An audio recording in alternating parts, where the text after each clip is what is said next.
जम्मू कश्मीर विधानसभा चुनाव की तारीखों का ऐलान आज हो सकता है। चुनाव आयोग की आज दोपहर 3 बजे प्रेस कॉन्फ्रेंस है। इसमें जम्मू कश्मीर विधानसभा चुनाव की तारीख घोषित की जाएगी। जम्मू कश्मीर से 370 धारा हटने के बाद यह पहला विधानसभा चुनाव होगा। चर्चा यह भी है कि चुनाव आयोग आज हरियाणा को लेकर भी चुनाव की तारीखों का ऐलान कर सकता है। पिछली बार महाराष्ट्र, हरियाणा और झारखंड के चुनाव एक साथ हुए थे। हरियाणा विधानसभा का कार्यकाल 3 नवंबर 2024 को समाप्त होने वाला है। जम्मू कश्मीर में अनुच्छेद 370 हटने के बाद यह पहला चुनाव होगा। सुप्रीम कोर्ट के आदेश के मुताबिक 30 सितंबर से पहले जम्मू कश्मीर में चुनाव कराने हैं।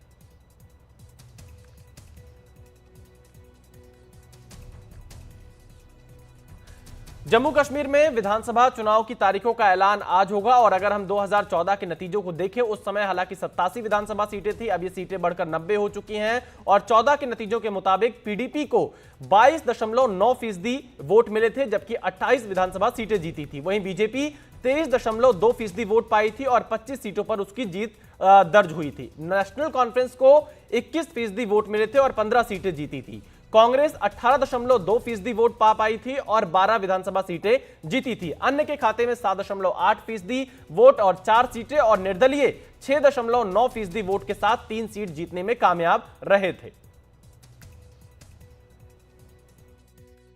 बिलाखिर जम्मू कश्मीर में असम्बली के इलेक्शन होने जा रहे हैं और सभी पॉलिटिकल पार्टीज ने इसका स्वागत किया है, खैर मकदम किया है। मेरी बात फारूक अब्दुल्ला से हुई फ़ोन पे, तो उन्होंने कहा कि वो बड़े खुश हैं कि बिलाखिर इलेक्शन हो रहे हैं, क्योंकि 6 साल से पूरे जम्मू कश्मीर लोकतंत्र से बिल्कुल उसको लोकतंत्र का हक ही नहीं मिला था लोगों को। और वही वजह है कि सभी लोग कहते हैं आप कुछ भी बताएं, डेवलपमेंट बताएं कुछ, लेकिन आप जब लोगों को लोकतंत्र से इनकार कर रहे हैं तो वो हर चीज़ बेमाने बन जाती है।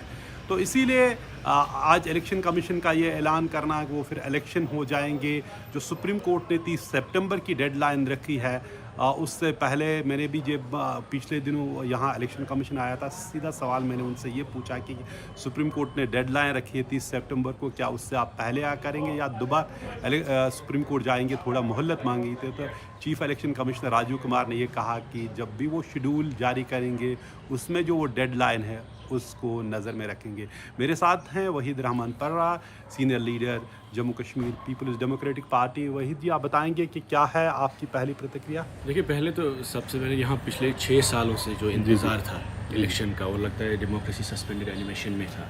ना राइट्स है, ना लोगों के पास हुकूक है, और बाहर से लोग आते हैं, लोगों पर यहाँ पर तानाशाही करते हैं, हुक्म चलाते हैं। तो कुछ ना कुछ इस सारे वैक्यूम में जो यहाँ पनप रहा है, जिसकी वजह से अब यहाँ वायलेंस फिर से इंसिडेंट्स होने लगे। जी जी, तो कहीं लेकिन यूटी में जो इलेक्शन होना, कहीं लोग जैसे महबूब मुफ्ती और उमर अब्दुल्ला ने पहले कहा कि वो इलेक्शन नहीं लड़े। बिल्कुल, इट्स अनफॉर्चुनेट कि एक स्टेट जहाँ स्पेशल स्टेटस था, जहाँ जमहूरियत पनपती थी और पूरे मुल्क के लिए एक नमूना थी, वहाँ यूनियन टेरिटरी बन गई है।